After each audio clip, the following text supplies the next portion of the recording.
like vast group of friends. Like he's got entrepreneurs having abortion parties and then like psychopaths just eating bones and being like, it's a gusher. I love that, I'm jealous. My friends are just like, I can save lives and do a bump of K. That's what I've got. I don't understand why people are so weird nowadays. Like people have to make everything weird. Like they can't take normal things like being self-conscious and like insecure about something. They can't just be normal and be cool with that.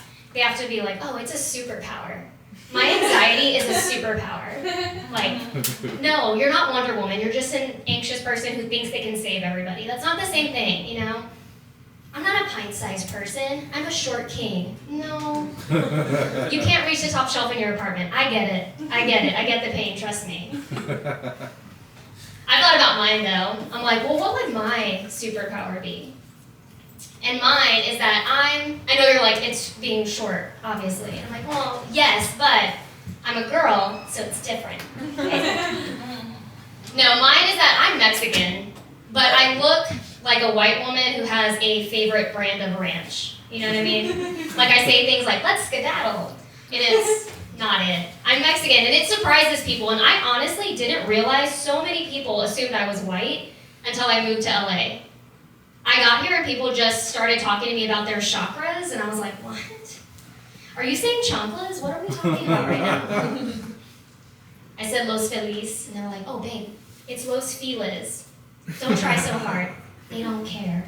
Like, they is me. What?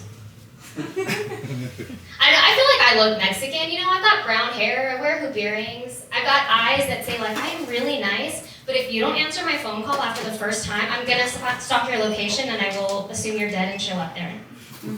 That's what I have. I don't know, people always ask, they're like, well, then do you speak Spanish?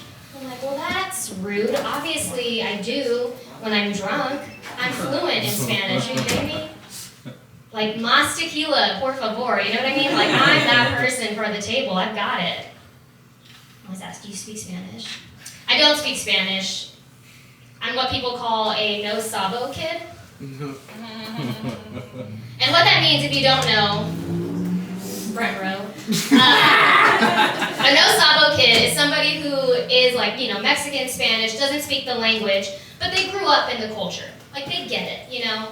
So, like, for me, my words are in English, but my attitude is in, don't make me call my cousins to take care of this, okay? That's what I have for me, you know what I mean? Although one time, a guy on Hinge did ask me if English was my second language, so I kind of give off vibes, I guess, right? He did clarify it was actually because I misspelled so many words in our very short conversation that he just assumed I didn't grow up speaking the language, which is fair. I was like, well, I am fluent in English and disappointing men. Those are my two languages that I'm very, very good at.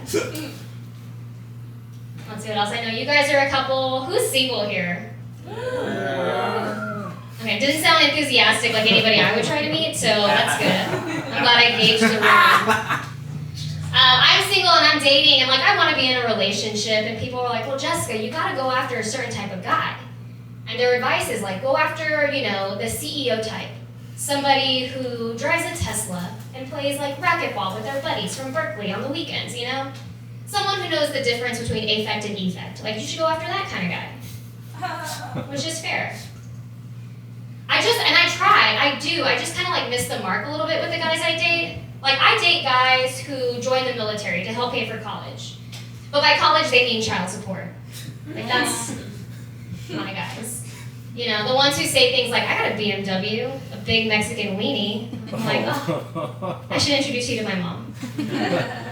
The ones who drive old Honda Civics where the hood of the car is a different color than the rest of the car, that's my guy. I'm in the passenger side. And it's because I'm optimistic about people, right? Like, they'll be like, he's a bad communicator. I'm like, no, he's the strong and silent type, okay? He's dishonest, he lies to you. No, he's an artist and a creative writer, okay? He's got 5 girlfriends, so he's great at time management and, you know, multitasking, okay? Like, that's a 5-star recruit, babe, come on. You know, I like my military men. I'll leave you with this. I wasn't in a sorority in college. Anybody else? Sorority, fraternities? Okay, cool. So I'm the only. Oh yeah. Are you in therapy too? Yes. Yeah. I don't know the correlation exactly, but I know when I talk to my therapist, it's always just like two girlfriends shooting the shit after a while, and I'm like, this checks out. So it makes it feel normal that in sororities and therapy you kind of pay for your friends. It's a very good, satisfying feeling for me. All right, I'm Jessica Alanis. Thanks.